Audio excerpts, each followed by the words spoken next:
Sir ఒక video చూడండి sir. అది ఒక వ్యక్తి నడుచుకుంటూ వస్తున్నాడు.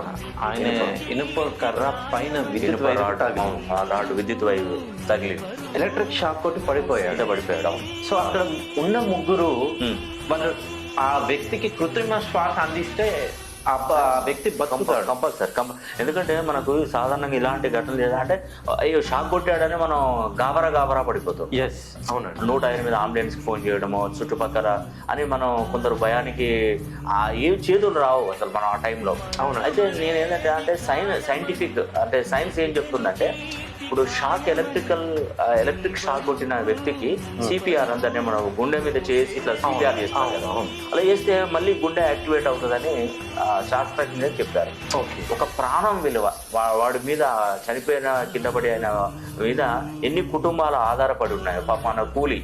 Yes sir. ఈ రోజు ఆయన పోతే వాళ్ళ పిల్లలు, వాళ్ళ భార్య, వాళ్ళ కుటుంబం పరిస్థితి ఒక్కసారి ఆలోచించండి. ఒక మనిషి ఉన్నప్పుడు అతని విలువ తెలియదండి. Yes sir. ఆ మనిషి పోయినప్పుడే తన విలువ తెలుస్తుంది. ఆయన మీద ఆధారపడి ఉన్నటువంటి వాళ్ళ కుటుంబం మనం ఇలా సేవ్ చేస్తే వాళ్ళు ఆ కుటుంబానికి మనం సేవ్ చేపిస్తే బతుకునే ఛాన్స్ ఉంటుంది. అయితే మనకు తెలిసి ఎక్కడైనా ఇలాంటి సంఘటనలు జరిగితే మనం ఫస్ట్ చేయవలసింది కరెంట్ షాక్ కొట్టి కింద పడగానే ఇమీడియట్గా సిపిఆర్ అనేది చేయగలిగితే బతికే ఛాన్స్ మన డాక్టర్లే కానీ కొందరు సైంటిస్టులే కానీ 90% ఉంటుందని చెప్తున్నారు. సో ఈ వీడియో నేను జస్ట్ జనరల్ అవేర్నెస్ గురించే మాత్రమే చెప్తున్నానండి. ఇలాంటి సంఘటనలు జరిగిన కాడ జస్ట్ మీ ప్రయత్నం మీరు ఇస్తే ఒక ప్రాణాన్ని కాపాడిన వాళ్ళు అవుతారు. ఎస్, నేను అనేది